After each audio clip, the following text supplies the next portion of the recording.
folks, Dr. Robert Barrington here with some more nutrition advice. Now, I haven't updated this channel for a while, so apologies for that. Hopefully over the next couple of weeks I will be updating more often, and there should be some more content appearing on the channel, so please check back to see if there are new videos being uploaded. This video is going to be about boron, and in particular it's going to be about boron and its effects on testosterone levels. And the reason I'm doing this video is because one of my subscribers asked me to do this video because they were interested in this topic. So I'm going to respond to that and see if I can provide some information on the use of boron as a testosterone booster, that it's sometimes marketed as a testosterone booster in sports supplements. Boron has a bit of a checkered past. It's a trace mineral. It was originally used as a food preservative, and it was then thought to be damaging for human consumption, so it was banned. Then it was found to be essential in plants, so plants require boron for their growth, and then subsequently it was as late as the 1980s that boron was actually found to be essential in humans and animals as well. So boron is now on the list of essential trace minerals, and there are maybe other minerals as well that we don't know of. Arsenic, for example, is essential in some animals, so it may be that very small amounts of arsenic are also required for human consumption, and this just goes to show that some of these minerals are required in such small amounts. It's very difficult to actually determine whether they're needed, because many of them are present in a lot of the foods that we eat. Where can you get boron from in your food? Boron is found mainly in plant foods. Like I say, boron is essential for plants, so they will contain it. So things like whole grains, vegetables, fruits will contain boron. Things that are poor sources of boron tend to be meat and fish. So if you have a plant-based diet, you will probably be taking in an adequate amount of boron. The amount that you require for your metabolism is not fully known. Somewhere between 1 milligram and 10 milligrams has been suggested. The recommended intake is currently somewhere about 1 milligram of boron per day. But again, it's not fully understood how boron even works in the body, so it's not exactly clear how much you require, and that will obviously depend on your own biochemistry as well. What is boron used for in the body? Boron is used, well, I mean, it could be used for many things. The research is quite patchy on exactly how boron is even stored. It seems to be stored in bone tissue mainly, and boron is known to affect the regulation of bone. That seems to be its primary function, and in this role it seems to affect the absorption and storage of magnesium, calcium, and vitamin D, which are other minerals that are required for bone formation. Now, one of the other functions that boron has is that it's required for the formation of steroid hormones. And this is where the link with testosterone levels comes in, and this is where the research has been done to see if boron is required to be able to produce testosterone, and can it raise testosterone levels. If we have a look at the studies that have been done on feeding animals with boron, there is some evidence that feeding high amounts of boron to laboratory rats, for example, may increase the production rate of testosterone. However, there are a number of caveats with this, because obviously that is tantalizing in terms of the fact that that might be beneficial to athletes who want to increase their testosterone levels, but there are a number of problems associated with looking at research on rats, and that these research papers that have fed rats boron do seem to be quite consistent. There is an increase in steroid hormone production, not just testosterone. So there are a number of issues around this that need to be discussed in terms of whether it could be an effective sports supplement. The first thing to say is that one of the deficiency symptoms of boron is known to be a decrease in the production of steroid hormones. So you have to be very careful that when you're supplementing boron to laboratory animals, are you actually using the substance as a pharmacological agent to be able to increase steroid hormone production and increase testosterone levels, or are you simply replacing, correcting a deficiency. If those animals are deficient in boron and don't have adequate amounts, it could be that they're already producing too little testosterone, and all you're doing is replacing the boron that should have been there in the diet. That's something that's contentious, and the reason that problem arises is because it's unknown how boron affects human metabolism, and it's also unknown how boron really affects rat metabolism. So the amount of boron that is in the rat chow that those laboratory rats were eating might be deficient for the amount that they would normally get in a natural diet. So that's the first problem. It's not clear whether that boron is actually simply just correcting a deficiency. Studies on humans have been done with boron, and there does seem to be, a small amount of evidence that steroid hormone production is increased when boron is taken. However, the steroid hormone production is not consistent to testosterone. So again, feeding boron to humans may simply be correcting a deficiency, and that upregulates the formation of a number of different steroid hormones. So for example, some studies have looked at boron supplements in humans, and that's caused an increase in the amounts of 2,5-dihydroxyvitamin D, 2,5-hydroxyvitamin D in the blood. So that's a steroid hormone. Vitamin D is a steroid hormone, and we know that boron is able to regulate bone, and we know that vitamin D is involved in the process of regulating bone formation as well. So it could be in that example that boron is upregulating vitamin D levels, and vitamin D is then having an effect on the bone. That could be one way it works. Other studies have looked at steroid production in humans and found, for example, increase in estrogen levels. So that would be detrimental if you're trying to use the increase in testosterone as a performance enhancing phenomenon, because a male athlete, for example, wouldn't want an increase in estrogen levels particularly. That could be detrimental. And there have been increases in testosterone levels in humans, but they are generally very small. Now, so therefore, you've got these problems with, you don't really know whether the boron is causing an increase in is simply correcting a deficiency. And then when you do get an increase in steroid hormone production, it's not just testosterone, it's other steroids as well, because boron is able to regulate steroid hormone production in general. So that's the problem. It's not targeting specifically testosterone. So the metabolic effects of that increase in testosterone are not fully understood, because if you get an increase in testosterone and an increase in estrogen, the estrogen to testosterone levels stay the same, and that might not actually have the effect that you want it to have. And then obviously on top of this, we don't really know, the researchers don't really understand, science hasn't really come up with an explanation of how boron works fully in terms of its steroid producing capacity. They don't even really understand how it interacts fully with bone. So therefore there's a lot of questions here. On top of this, I would suggest that the increases in testosterone that have been found in research, and most of the work has been done in animals, only a small amount's really been done in humans, and certainly there is evidence in the literature that supplementation with boron hasn't had any effect on testosterone levels. So that balances out the papers that have found an effect with papers that don't find an effect. The other thing to say is that there's no evidence at all really in the literature that increase in testosterone causes an increase in athletic performance or muscle production. So you can increase testosterone levels in a human or an animal. What you really want is, it's not the testosterone that you're interested in. If you're an athlete and you're looking for an increase in performance, what you're looking for is for that testosterone then to have an effect.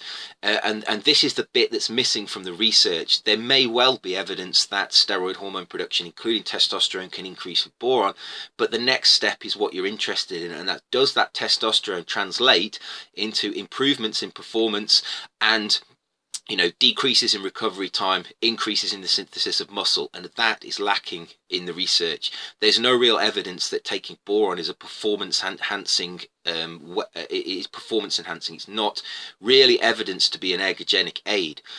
So supplement companies that do manufacture boron market boron as a testosterone enhancing supplement are really being a bit disingenuous. I would say the evidence is lacking, and I would suggest that based on the studies that have been done, boron is not really an ergogenic aid. Certainly if you have a deficiency of boron, you might be hurting your athletic performance because you may be inhibiting your steroid production. There is evidence that boron deficiency causes a decrease in steroid hormone production as a whole. So correcting a deficiency would clearly improve your performance because you would be back to a normal physiological level, and that would be beneficial. It really depends whether you have a deficiency in boron, and boron is quite widely available in food. If you have a high plant diet, you will probably be getting enough boron. It's quite easy to get a milligram of boron in your diet if you're eating those types of plant-based foods. If you did have a deficiency, then I can understand the purpose and the reasons for supplementing with boron. But again, this question mark surrounds how much boron is required. Clearly, there will be biochemical individuality between people. Some people may require upwards of 10 milligrams. Some people may only require a milligram. If you're in the amount, if you're in one of those people who are on the, the part of the graph that's in the small percentage percentile of people who require very high amounts of boron, and you're not getting that from your diet, you may benefit from boron supplementation, but that will be a very small percentage of the population, which probably reflects the studies that have been done to show that really, that there is only a very small effect or no effect in most of these supplementation studies that have been done. So potentially you could increase testosterone levels. I wouldn't argue with a supplement company that said that. However, I would suggest that the evidence that would then translate into a performance enhancing effect would be minimal. Now, this brings into perspective, and it's something I've talked about before, there are lots of supplements that claim to be able to raise testosterone levels. Zinc magnesium aspartate, for example, ZMA, was a supplement that was, again, I think it works in a very similar way to boron. If you have a deficiency of magnesium, a deficiency of zinc, that can inhibit your testosterone production and synthesis rates. But if you don't have a deficiency, that supplement won't work. It's really just correcting a deficiency. And it's playing on the fact that many people eat a poor diet, so take these supplements to be able to correct that deficiency. My reaction to that would be, make sure your diet is very healthy and you're getting those minerals in your diet if you can, and therefore you may not need to take them to correct any deficiency because you won't have that deficiency to start with. So a lot of these supplements are work in a very similar way, that are actually correcting deficiencies that shouldn't really be there if you're eating a healthy diet. But having said that, there are much more efficient ways to improve your testosterone, to increase your testosterone levels if you're a male athlete and that's what you're interested in, than taking things like boron or ZMA. The tried and tested way of increasing your testosterone levels have been investigated many times, and they really fall into kind of three groups. Firstly, you can take artificial steroids, which many performance professional athletes do take. They obviously have side effects associated with them, and I wouldn't condone taking them at all. I would suggest that they are really there, they're for professional athletes that want to take that risk, because the rewards and the risk balance each other out. For an average person, there's no real reason to take them, and obviously some of them are, potentially damaging to your physiology over the long term. They can cause problems with your heart valves. And this is evidenced in the amount of professional bodybuilders that simply fall down dead from taking these kinds of substances, not just steroids, but insulin, growth hormone. They do affect your physiology. They are damaging, but some people think that's worth the risk. I'm not going to get into that. That's one way that people can raise their testosterone levels that has been proven time and time again to be beneficial. Another way that is very safe to increase your testosterone levels is simply to lift weights. Weightlifting results in a massive increase in testosterone levels and growth hormone and all of the hormones in your body that are anabolic. It upregulates your insulin sensitivity, so more glycogen is stored in your muscle. It improves your brain chemistry, it improves your mental health.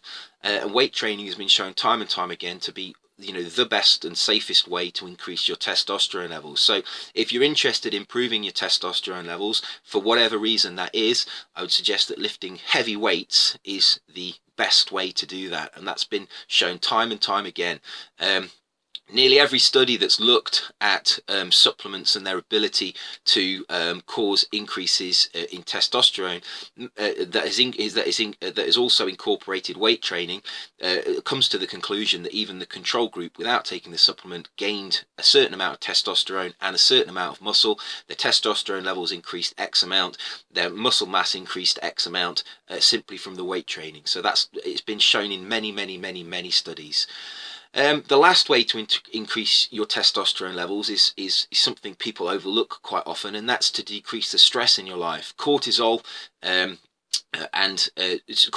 stress is a good thing. Exercise itself is a stress, but that stress has to be contained.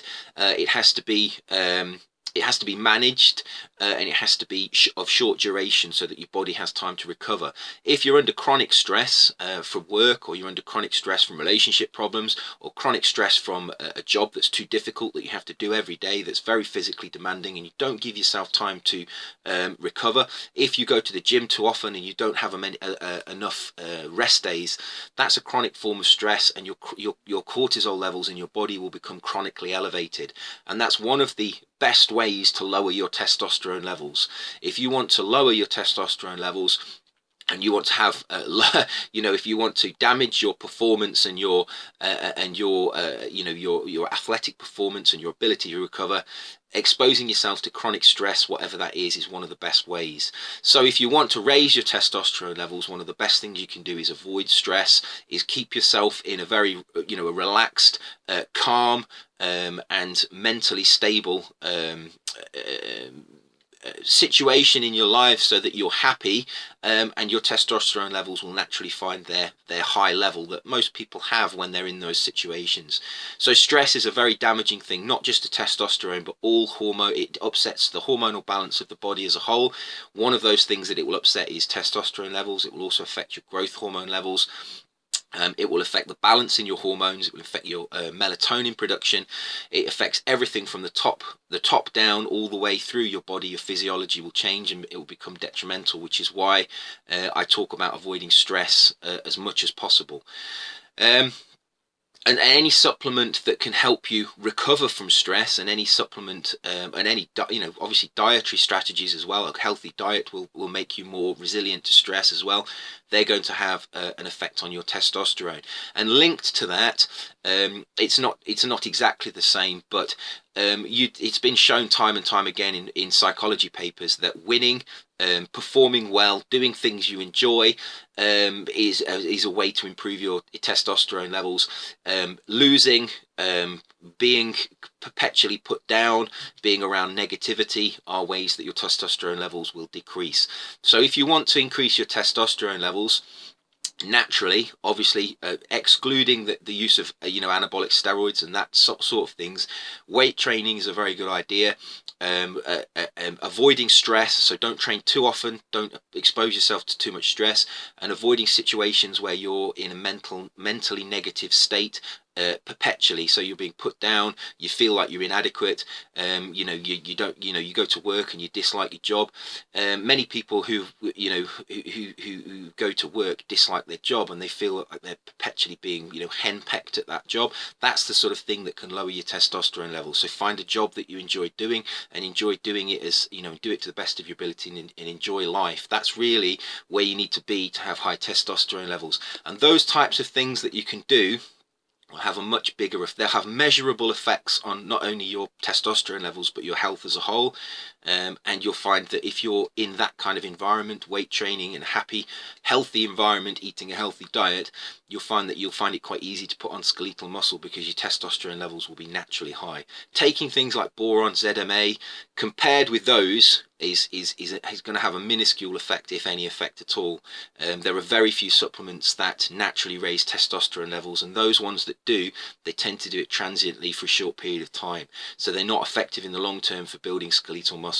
So that's my opinion on boron. If you have a deficiency, it may well increase steroid production, but it will increase steroid production across the board, not just testosterone. If you don't have a deficiency, taking supplements, taking extra boron doesn't appear to have any effect at all. There's no evidence it has a pharmacological effect. It doesn't act like a drug to increase testosterone levels. Certainly there's very limited evidence that the boron that you take, if it does increase testosterone levels, has any ergogenic effect, any effect on performance, or any effect on actually building skeletal muscle. And as I said, there are much better ways to build skeletal muscle, if you want to do, that have been tried and tested in literally hundreds of scientific papers of evidence that lifting weights and decreasing stress is a way to optimize your hormonal levels, which includes optimizing testosterone, and that actually has an effect on building skeletal muscle. So I hope you found that interesting. As always, eat well, stay healthy, and protect yourself, and I will see you soon for another video. Take care.